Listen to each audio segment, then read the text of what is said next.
Gary, thanks very much for joining us on Borough TV for another week.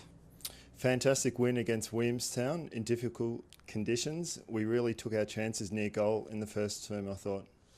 Yeah, we had to, Cam, because they probably let us off the hook a little bit with their 8 straight points. So they were certainly getting enough of the ball inside their forward 50, but we were certainly more efficient and were able to execute our goal kicking much better than what Williamstown did. And it just went to show throughout the course of the day how difficult the conditions were, and the end that we probably kicked to was certainly early, was the scoring end. So yeah, we're able to get away with a good start with 4 goals to 8 straight points at quarter time. The game seemed to become a bit of a scrap in the second quarter. How did you view that? Yeah, it was, and watching their previous games, they'd been very good defensively.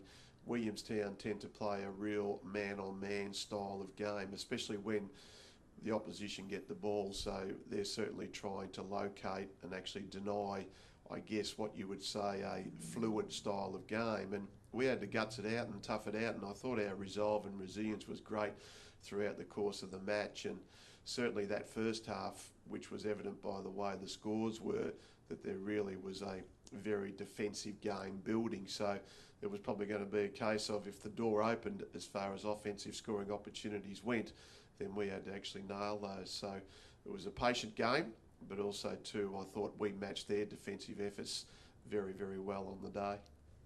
What was the message at half-time to the players? The message was just to be patient. It certainly was about taking those opportunities that we'd certainly presented.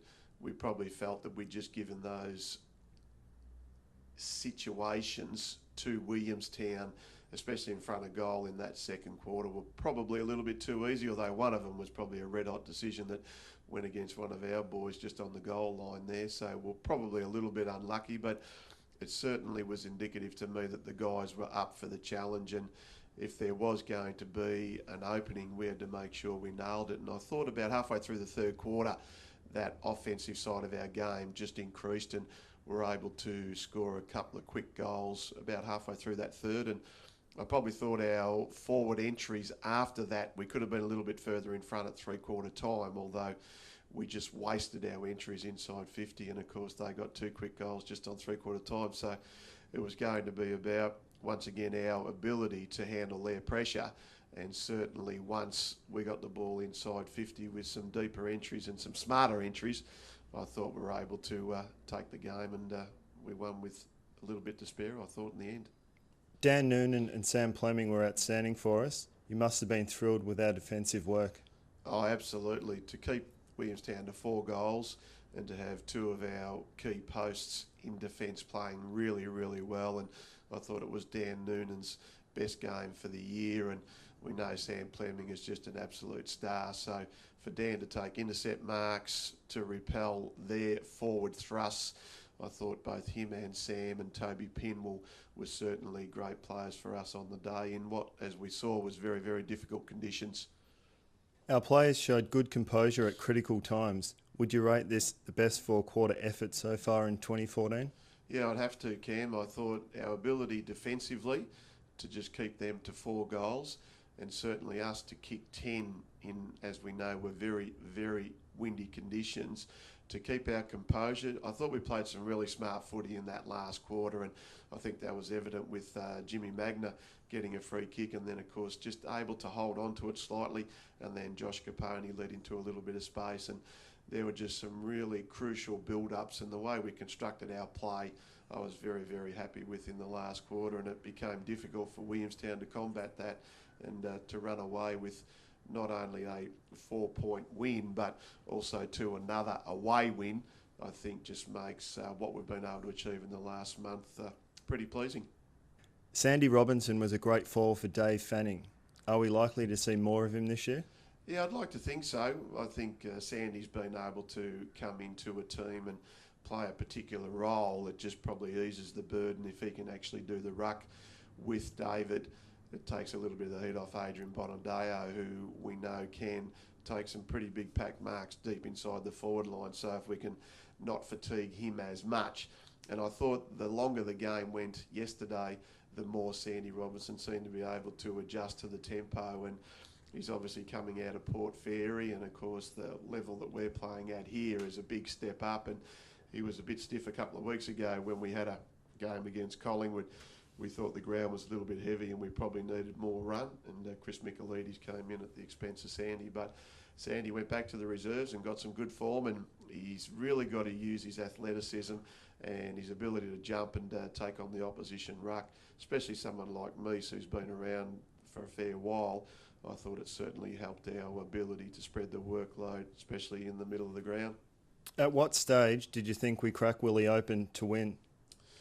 Certainly about 10 minutes in the last quarter, I thought we were able to match any particular pressure that they were applying to us. And the battle generally is that you've got to absorb that pressure that the opposition put on, and then of course you've got to exert it straight back in their face. And I thought we did that with Sam Fleming and Dan Noonan dominating in the back half. Our run started to get better forward entries. We got it in quicker. And also thought too that we just controlled the tempo, especially on the Morris Street side at times. We knew that that was the side that the wind was favouring, and I just thought our build-up, especially to hit the guy on the lead, he showed some composure, and we're able to transfer the ball really from half-back deep inside our forward 50 with Robinson and Bonners taking a couple of big marks, which just once again applies that little bit more pressure to the Williamstown defence. I thought Luke Tynan's game was outstanding, probably the best for the club. Yeah, well, when you throw in Dan's performance and Plum, and then of course you got Luke Tynan, who's just been really consistent, and he's just got great intensity and tenacity, and he doesn't like to be beaten, and he generally distributes the ball well off halfback with good decision making. So it's important, and once again, our month, I think outside the Werribee game, has been a huge improvement on our defensive mechanisms from season 2013. So if we can keep applying that type of defensive pressure and hopefully get the opposition to turn the ball over, then if our counter-attack remains positive and we can execute that defensive pressure, but we're also then able to put some scoreboard pressure on, it becomes pretty hard to play against, I think. Could we have an update on Dan Connors' injury? Yeah, it looks like Dan might have done some damage to the tendon in his hand, so I believe he was actually carrying a mirror, and unfortunately it broke in his hand, so it is gashed between his thumb and first finger. So Dan will be at training tonight, and we'll just get an update from our doctor to see when he actually may be available, but I'd imagine it'll be a few weeks before the injury will be able to be assessed in a positive manner. So he's just going to have to rehab and get himself pretty fit over this next however many weeks he's out. If there's one thing you would really like to improve on and put in place for this week's game against Bendigo, what would it be?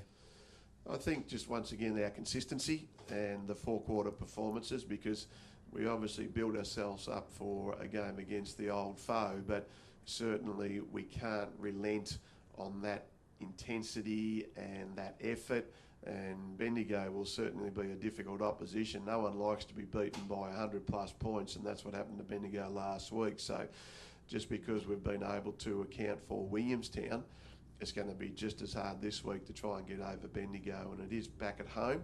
So we've got to really get some momentum, and we're playing at home again. So we go into a bye after this weekend. So it's imperative that we get the points this week and hopefully turn into the bye with a 5-0 record.